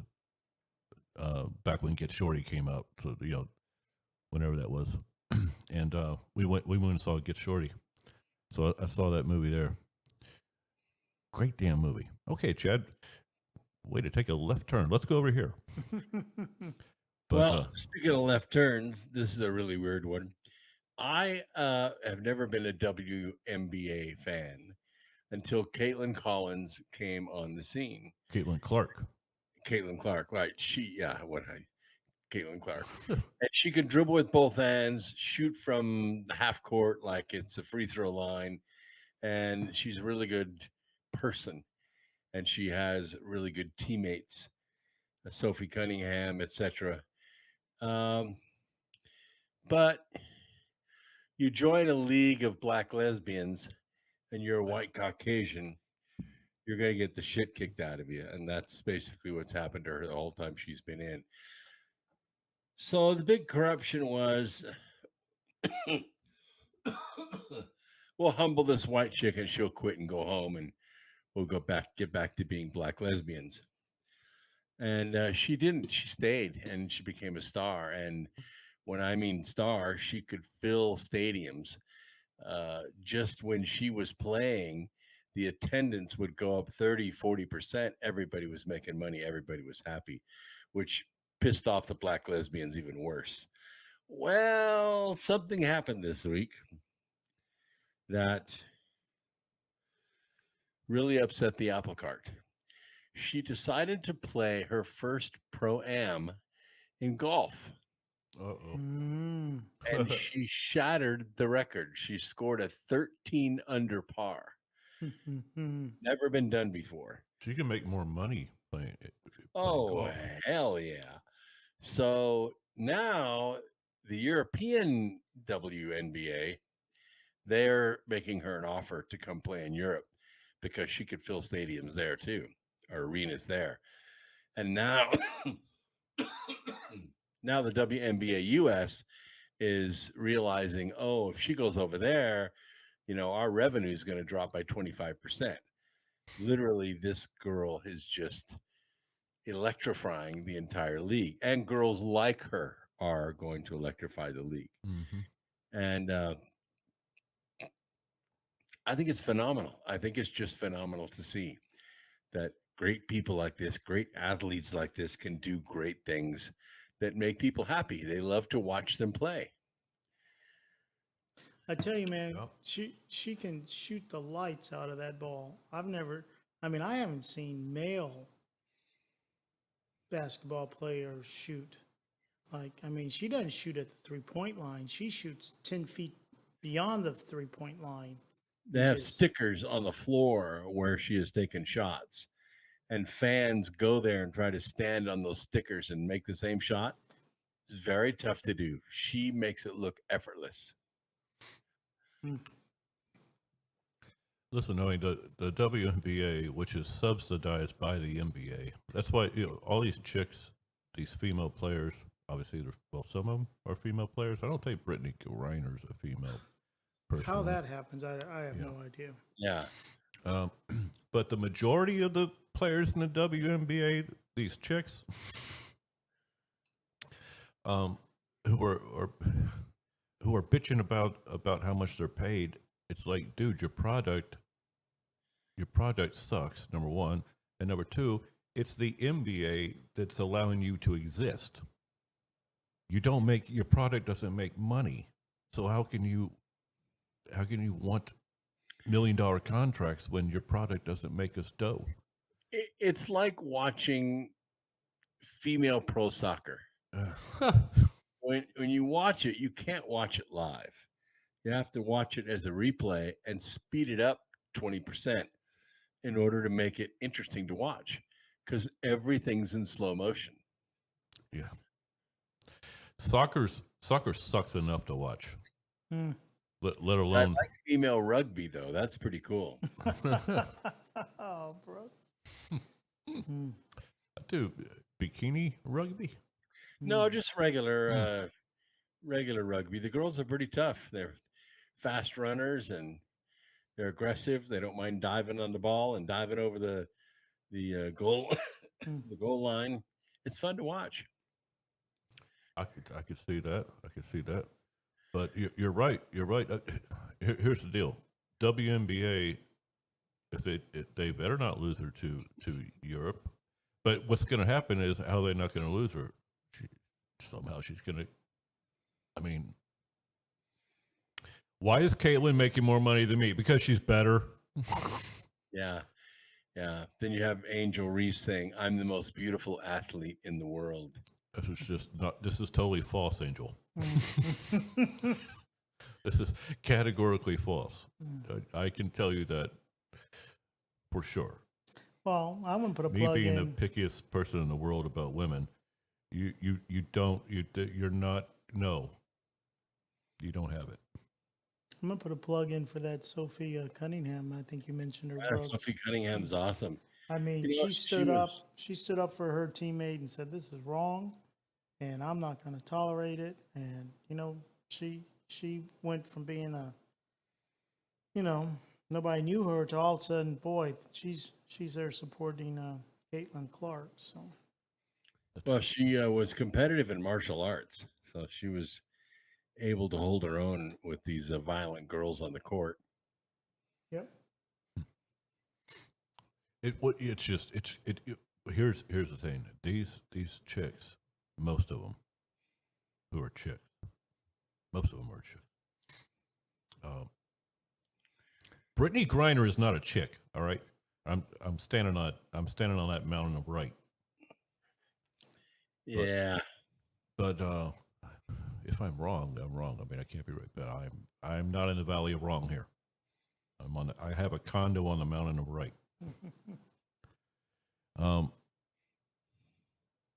But most of these chicks in the WNBA, including Brittany Griner, Miss Griner, they don't understand. You should embrace. It's like, did when Michael Jordan came into the league, did Magic and Bird say "fuck you, Michael"? You know, in all the other players, did they go, "Damn it"? No, they embraced greatness, and their league got even more popular because of Michael Jordan. Absolutely. Everyone started watching more basketball because of Michael Jordan, and that's just a fact. I'm a Laker fan forever. I don't watch basketball anymore after Kobe, with the whole kneeling shit in sports. I don't even watch sports anymore. But and the Lakers suck. LeBron, all that shit. Fuck all that shit. Oh, LeBron. Fuck LeBron James. But that guy, that's another story. They might get you on the gambling shit, LeBron. Fixing games there, LeBron. But allegedly. But the thing is, when Michael came in, the NBA embraced Michael, and everyone in the NBA, what'd they do? By embracing Michael, and they all benefited. So when Caitlin Clark comes into the WNBA, instead of bitching and protesting, they should have embraced all of this, and then they all would benefit. They've stagnated their own league by bitching about Caitlin. We built this what they league. tried to She's do- not one of ours. She's, whatever. She doesn't belong. I mean, there have been some pretty hateful Oh comments. yeah. What they tried to do is they tried to tie her success to her being white. And no one that watches her play ties it to her being white. It's because she's the best player. Yeah, right. But that's what makes people sick. This blatant racism is what makes people sick to watch it. We don't want to hear Angel Reese, call Caitlin the white girl. Right. That white girl, she thinks she's better than me, but she'll never be as good as me. You can't even make a layup. She can't do her own rebound and layup. She me bounds. Yeah, rebounds, right. It's crazy. It's a thing. Her and their meat bounds. Jeez Yeah. Louise. You are slow, and you can't make a Clumsy. layup. Yeah. Oh, Caitlin's skilled in a lot of ways, dribbling, passing, assist. You know, just Even your podcast sucks, Angel. Anyway, she has a podcast. I didn't know that. I didn't either. She does. Yeah. Hmm. You know, speak, So Caitlin golfs and Angel Reese dresses in lingerie. dude, if she did what do you say, 13 under? 13 under par. Even Tiger Woods said, "Holy crap!" She needs to. I would just say, fuck the WNBA bullshit, and I play golf, make a hell of a lot more money. She could make $1 million a year playing golf. Yeah. You know, more. She might have would Kai, she might have Kai Trump on her ass, but Mm-hmm. I think Kai is going to be kicking ass. But she should do it. I mean, hell, Go for it. go for it and watch Let's this encourage her WNBA on, implode. right? I mean, Caitlin, we got your back. We'll watch you play. We'll watch you in golf. You know, go for it. You know, Brooks, a couple years ago, I think I pissed off a number of people. You know, some people, you know, like I said, we have all kinds of different people who listen to the show, but I piss people off all the time. Doesn't matter whether they're a donkey or elephant. And I enjoy it. You do. I do. I got some, you know, feedback. I'm not listening to the show anymore, blah, blah, blah, blah, blah, because I said this a couple years ago, but I'm like, dude, it's just, it makes sense. You want the WNBA to be more exciting to watch? Fucking lower the rim to 9 feet. Yeah, let everybody dunk. Yeah. Listen, here's the deal. In pro beach volleyball or high school indoor volleyball or college indoor volleyball, listen, the male sport of volleyball in general, doesn't matter whether it's beach or indoor, the net is 8 feet. For women, the net is 7 feet. Oh, really? Yes. A woman's not going to be jumping out of the sand and spiking and hitting over the net on an 8-foot net. You know, you lose 2 inches of your vertical leap, period, playing, depending on what sand you're playing on. Sure. You could lose 4 inches. Well, it depends. Destin, Florida, or Manhattan Beach, California, 2 deepest beaches I ever played on. I mean, you're going to lose like 8 inches off your vertical trying to get out of that sand. But there's jumper beaches like Siesta Key, or you know, Fort Myers Beach, great jumpers beach. It's like you're playing off, you know, hardwood floor, but it's 7 feet. The net for women indoor or on the beach is 7 feet. It's not 8 feet. That's a reason. Why? Because they can spike. They can get over the net and hit on 7 feet. Well, On a 7-foot net. WNBA, the ball is smaller too. So it's already smaller. So make the rim lower to 9 feet. You got to. All of a sudden, people can play. Some people can play above the rim, and it's more exciting. Chad, you're an asshole for saying that. No, I'm not. It's just, why don't you call the people who regulate volleyball assholes? You know, well, let's have a protest to raise the women's net to 8 feet. Well, It makes I'm gonna no guess, sense. I'm gonna guess women's softball. The fences aren't 400 feet. Probably not, right? I think they're like 250-ish. I'm not positive, but I don't think they're 400 like Yankee Stadium. But how about this, Brooks? Let's encourage Caitlin Clark not to hit from the women's tees, but to play around from the men's tees. Yeah, play from the white tees. And see what she scores there. Wow. That would make a headline. Yeah. It's probably where she practices from. Probably. Yeah. Let her let her teammate Sophie play alongside her, or let Sophie be her caddy. And you know, Sophie may want to play. You know, Let's encourage that. Let's get that out going viral. Caitlin Play from the White Tees. That would be cool. That'd be cool. And we can say, started here on our show. Right here on Earth with Hostclaw, Agnew, and Temple. It's a law firm, Hostclaw, Agnew, and Temple. Bruce is like, no, it's Agnew, Hostclaw, and Temple. I'll be last. I have no problem being last. You guys want to start an injury firm? And there are a lot of those on the radio. We can take down Morgan and Morgan. Come on, guys. Harold and Jar and Levine. I listen to them all. Hey, Bruce, would you agree as being radio guys, would you agree, isn't it amazing? The majority of radio spots on terrestrial radio is injury law firms and AC companies. Yeah. That's crazy, isn't it? And what is it? Car repair warranty services. Yeah. That's a big ripoff. Wow. I figure it would be. It's about a cheap policy for automotive repair insurance is about $336 a month. So after you pay your car off, then you start paying a car payment, $336 a month in order to cover repairs, which they say they'll cover.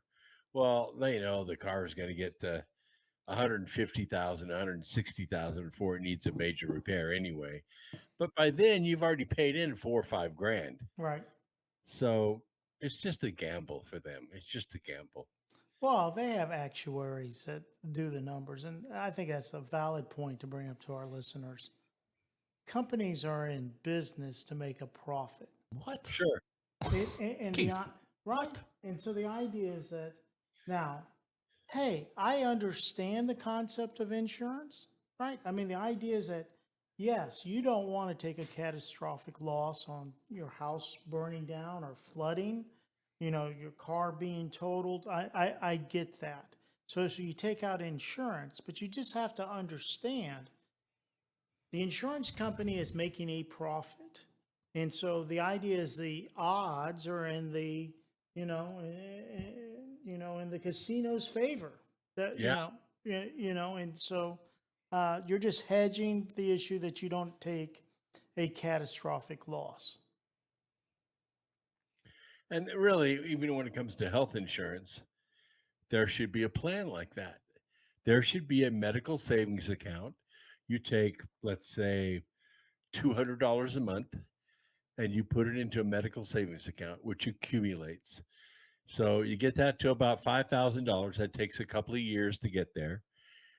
And then your premiums stop, and you just sit there with $5 grand. As if you tap into it, like you go to the doctor for something and it costs you $500, then your premiums start again, and you build it back up to $5 grand. I like that idea. Insurance, people call it insurance. It's not really insurance. It's a subsidy. The insurance part of it, the part that would bankrupt you, like, I don't know, a heart attack, a kidney transplant, something like that, that's going to cost you $20,000, $30,000, $40,000, $50,000. That's what you get the insurance for. Now, those are going to be rare until you're 65 years old. Then you're probably going to start having some major problems. But catastrophic insurance would be a fraction the cost of what they typically call healthcare. So instead of $800 a month, it's maybe $90 a month. So you're paying $290 a month for the first 2 years, then it drops to $90 a month. The $90 a month covers the catastrophic stuff, which isn't going to happen for 20, maybe 30 years. And the medical savings account covers the 90% of the other repairs you're going to have to your body. Broken arms, stitches, burns, stuff like that. And I think it's a great product, and it should be sold. But of course, Obamacare makes it illegal to do that. Yeah. Well, and the issue about the medical savings account, Brooke, is then you get a financial planner, and they put that money in a, a mutual fund, something like that, and Or a let bond. it, or a bond, and let it grow, Yeah. and let it at least keep pace with inflation, And it belongs to you. and it belongs to you.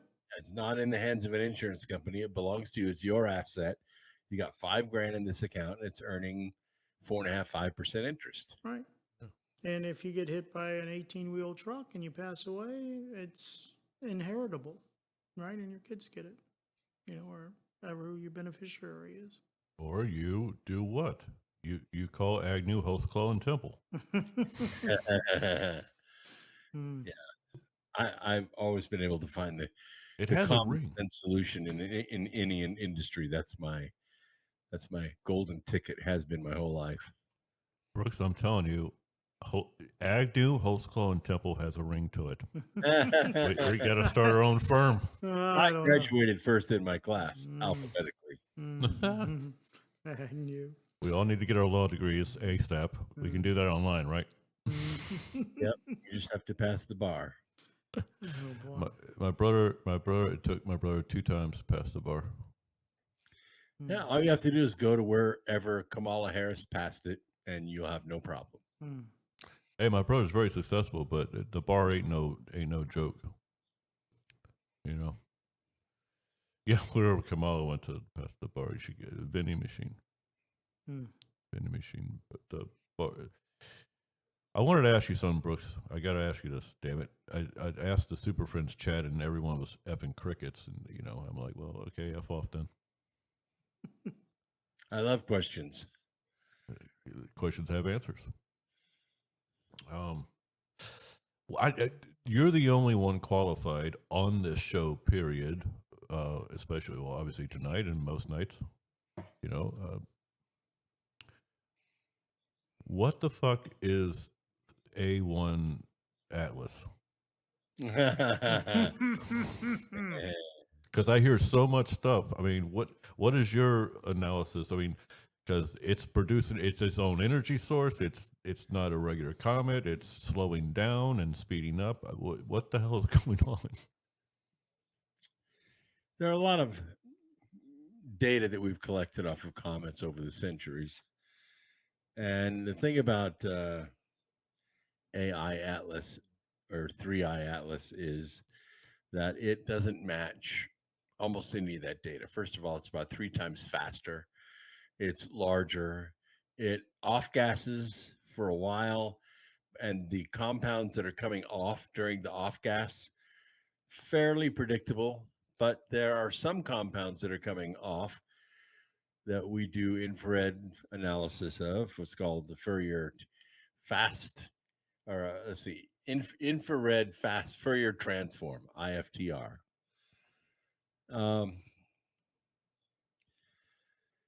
We don't know what the compounds are. In other words, they're complexes of compounds that don't exist in nature.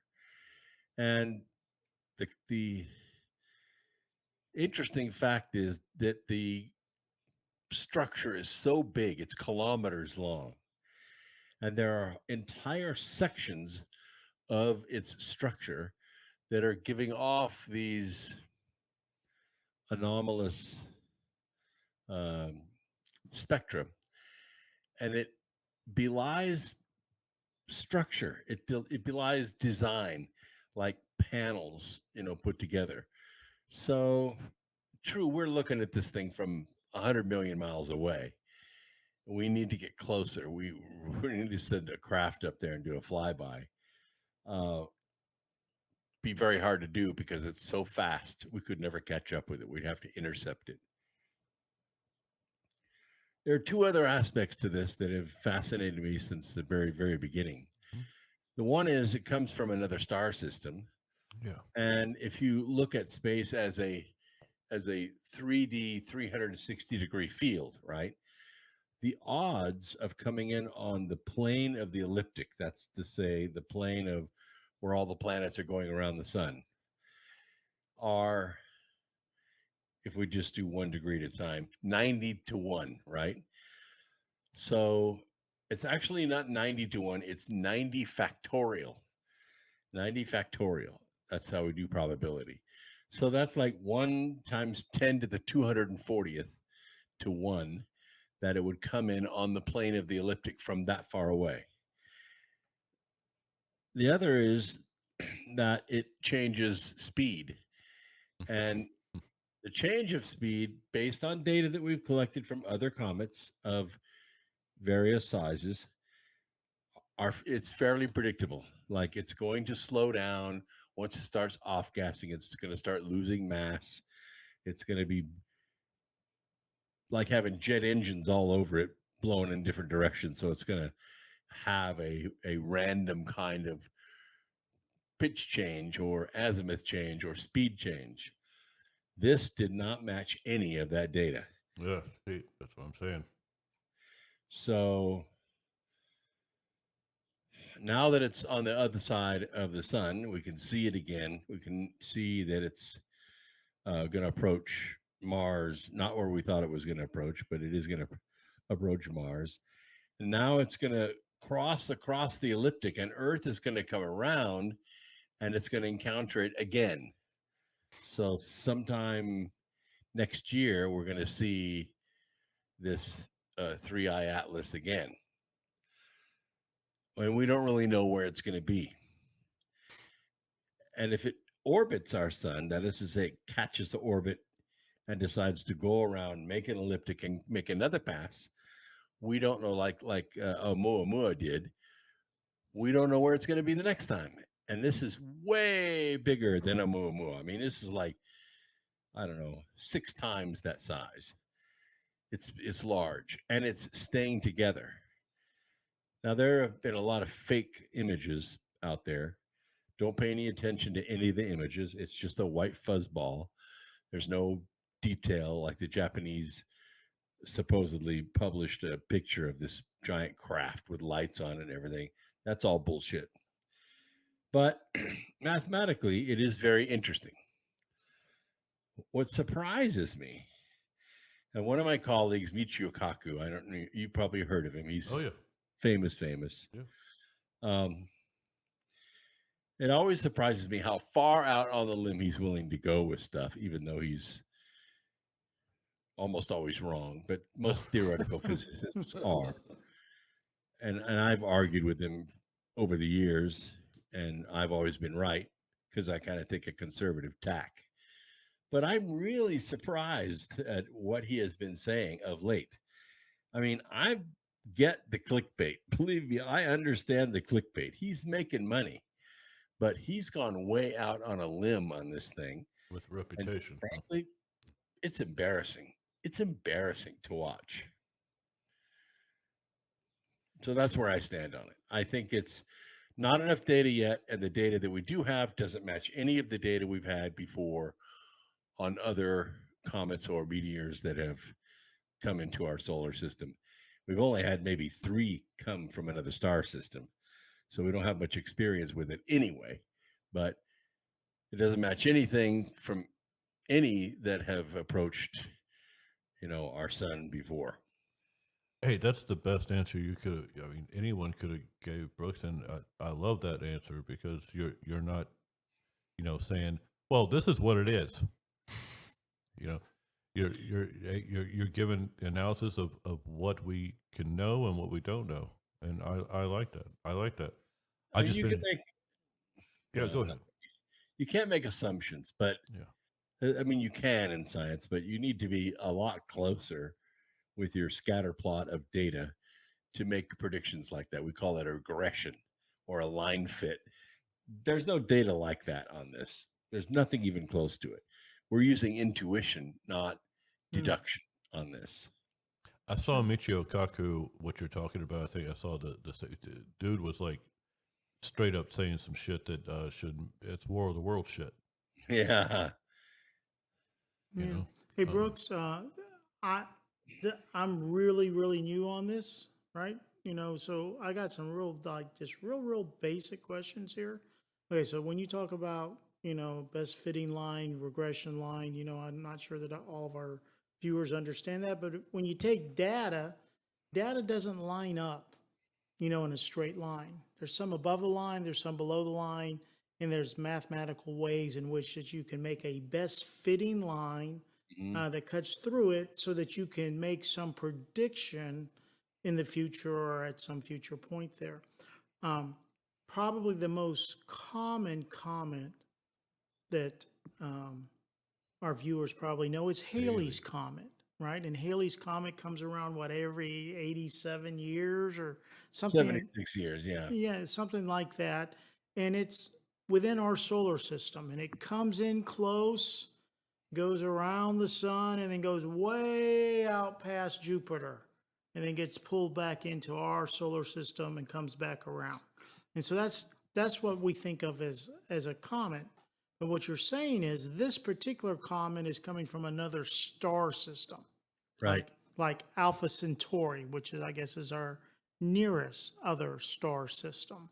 You know, I don't know if you know where and how far away this star system is that it's coming from. I don't know. It's Alpha Centauri is like 5.8 light years away, and this is traveling at about 125,000 kilometers an hour. So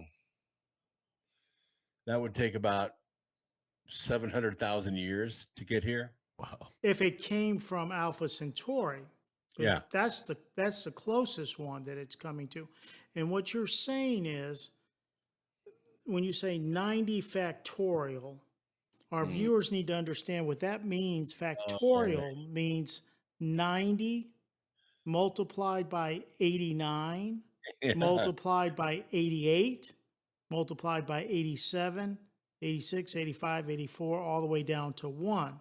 So the It's like number 1 is times 10 to the 240th power. So it's really not probable at all. 240th power means 240 zeros Right. after the 1. Okay, Right. so that's where so that's the probability of something coming from outside our solar system taking a trajectory just the right distance at just the right speed to come in interaction with our sun, right? To be able to use the sun's gravity to spin it around, right? And come back out the solar system and return back home. That's what we're talking about. Yeah, and when we talk about the plane of the ecliptic, we're talking about 2 or more bodies in our solar system. So if it was just getting near one of them, that would make total sense.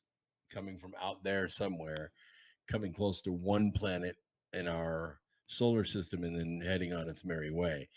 But 2 or more means it's in the plane of the ecliptic. So from that point to 90 degrees, that's where I get the 90 factorial. Mm-hmm. So when we're doing probability, and we're just talking about permutations here, it's just straight up factorial. If there are combinations, all bets are off. I mean, it's the odds go way, way up from there. Wow.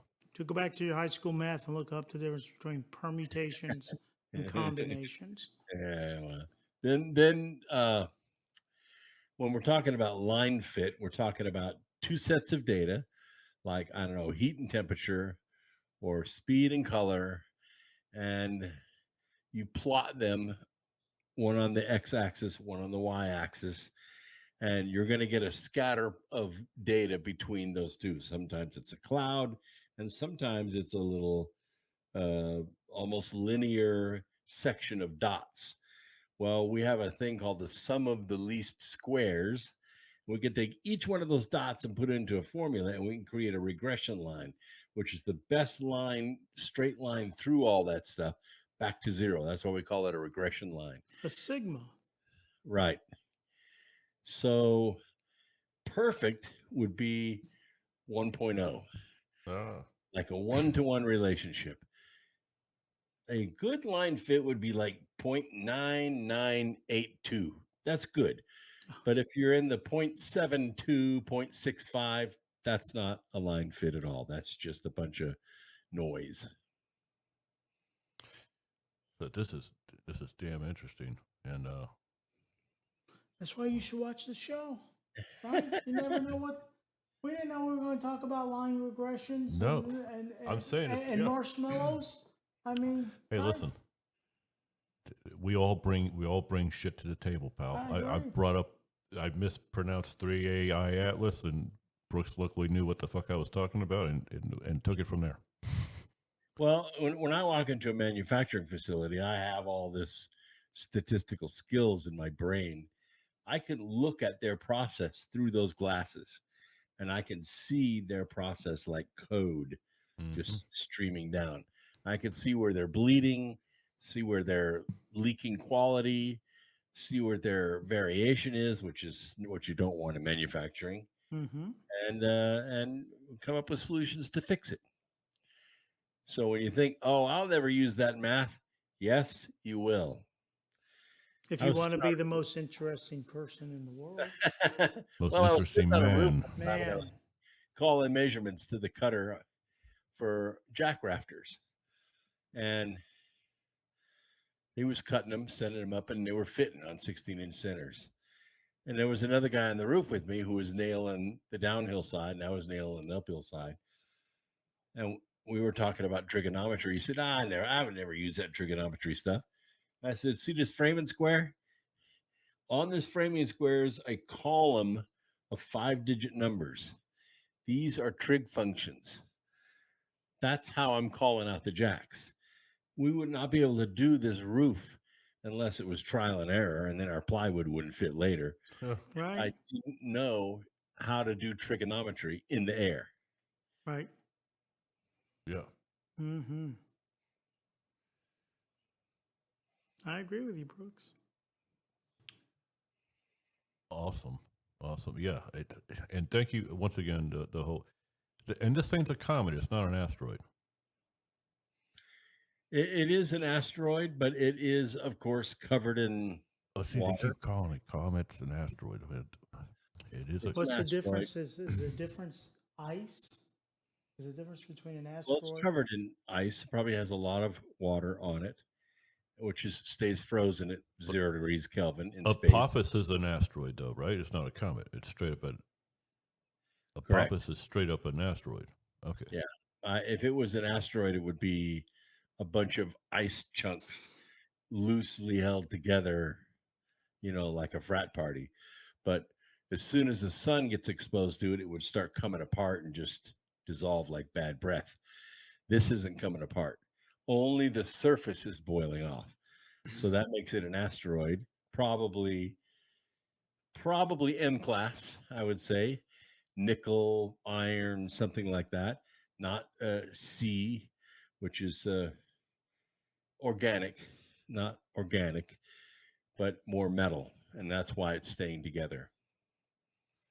But you are on record saying that this is an alien spacecraft. No. Okay. I mean, like I told you, it's everything's up in the air.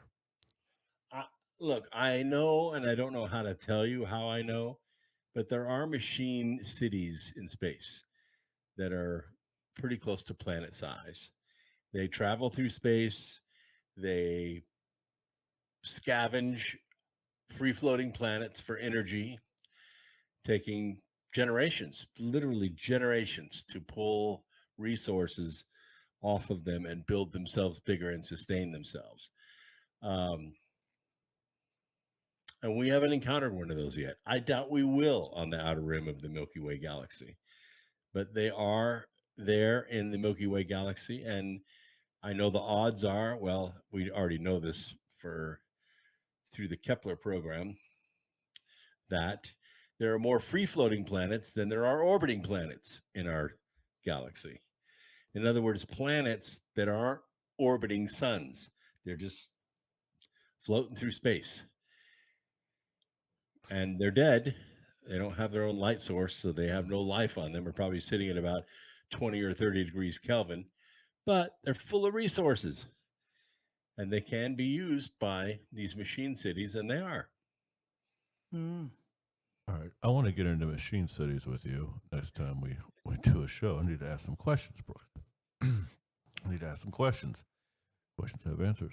Want to remind everyone before we get out of here, next Saturday night is the 8th, and we will be off. No live show next Saturday night. If you go on YouTube, if you go to Earth Radio Network on YouTube, there's an awesome array of best ofs there that you could choose from if you need to get your Earth fix.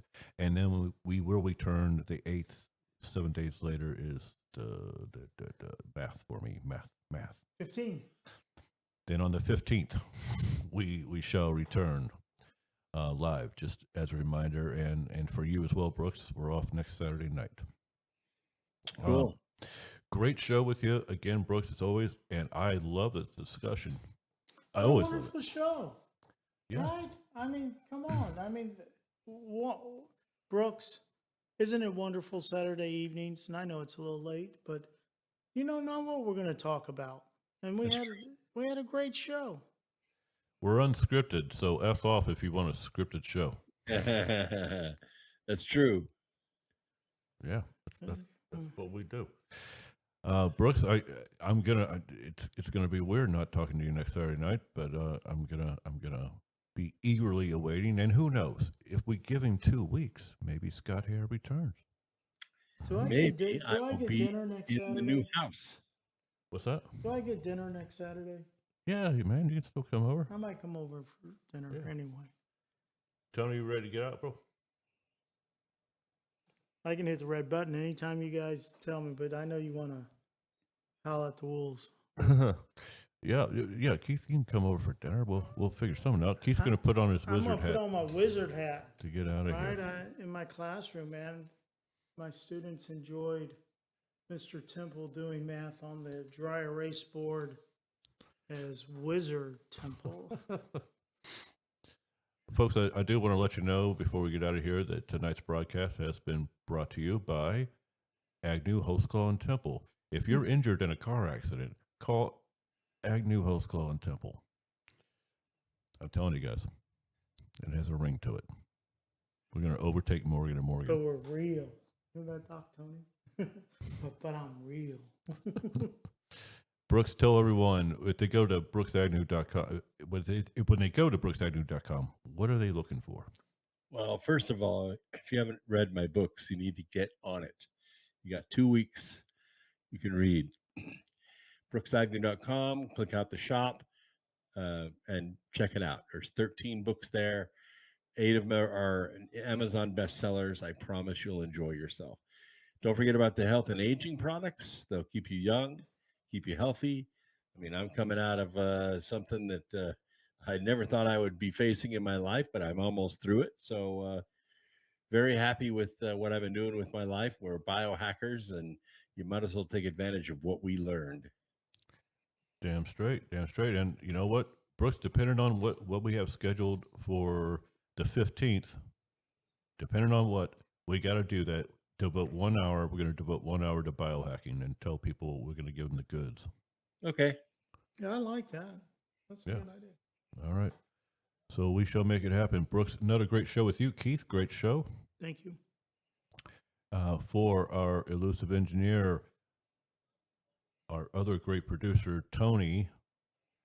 Let's see. We got Adam Earth, and we got Scotty Hare, and we got the great Bob Austin, folks.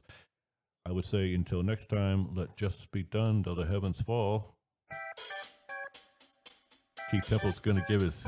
I'm working on it. Get down with the get down, Keith. Mr. Trump, give me a little grace. I'm trying. Brooks, love you, man, and we'll talk again soon. brooksagnew.com, folks. brooksagnew.com, and we shall see you on the 15th. The 15th. We'll see you next time. Take care. Have a great night. And remember, your clocks go forward. 2 o'clock tonight. 2 a.m. All right. We'll see. Roll back. We'll see you in 2 weeks. God bless.